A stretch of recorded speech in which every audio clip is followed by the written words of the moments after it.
Hi everyone, so today I'm going to talk about Bollinger Bands.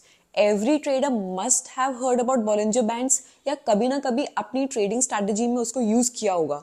So today in this video मैं आपको उसके बारे में थोड़ी सी और इन डेप्थ नॉलेज दूंगी एंड थोड़े से की पॉइंट्स बताऊंगी कि Bollinger Bands को रेंज बाउंड मार्केट में एंड ट्रेंडिंग मार्केट में कैसे यूज करना चाहिए. So let's start.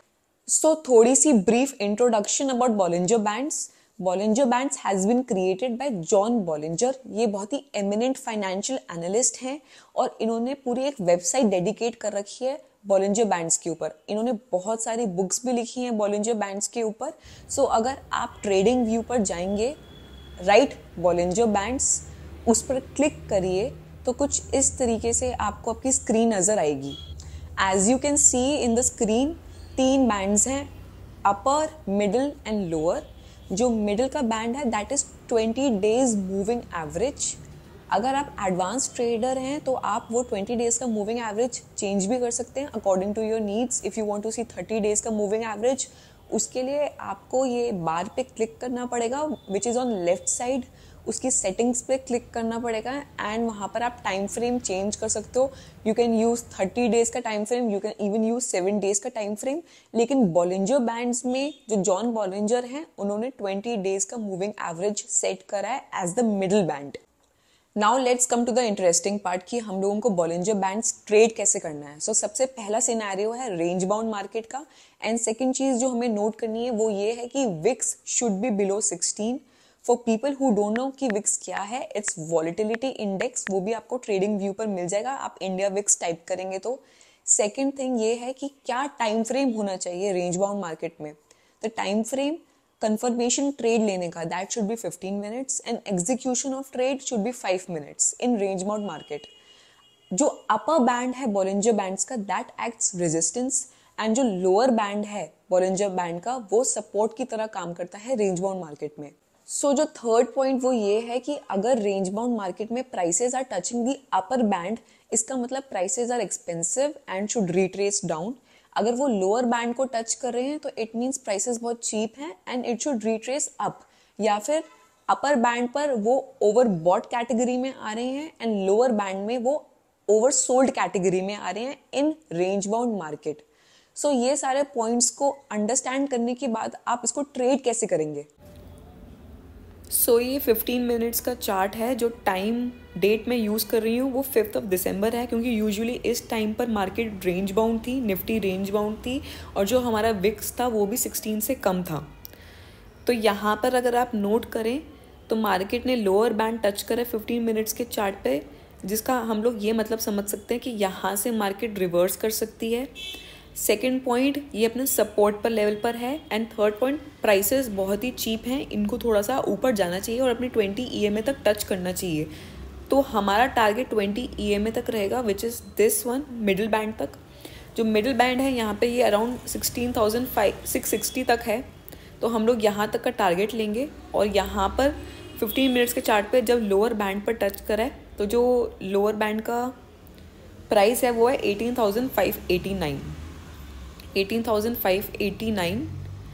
एंड जो मिडिल बैंड है वो हमारा 18,660 है. ये दो हमारे लेवल्स हैं. ये आपको अपने 15 मिनट्स के चार्ट पे पता चल गई. Now we'll come to 5 minutes के चार्ट पे for execution.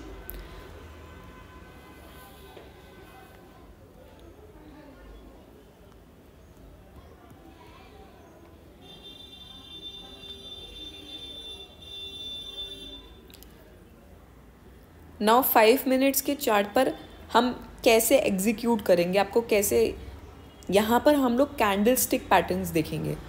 2 candle stick patterns आपको देखने हैं. या तो वो बुलिश हैमर बन रहा है, बुलिश इनगल्फिंग बन रहा है, सॉरी फर्स्ट, या फिर बुलिश हैमर बन रहा है. अगर इन दोनों में से आपको कोई कैंडल स्टिक पैटर्न मिलता है तो आप लो को स्टॉप लॉस लेके सीधा आप मिडिल बैंड तक के लिए, जो हमारा मिडिल बैंड था वो ये था, तक के लिए आप टारगेट ले सकते हो.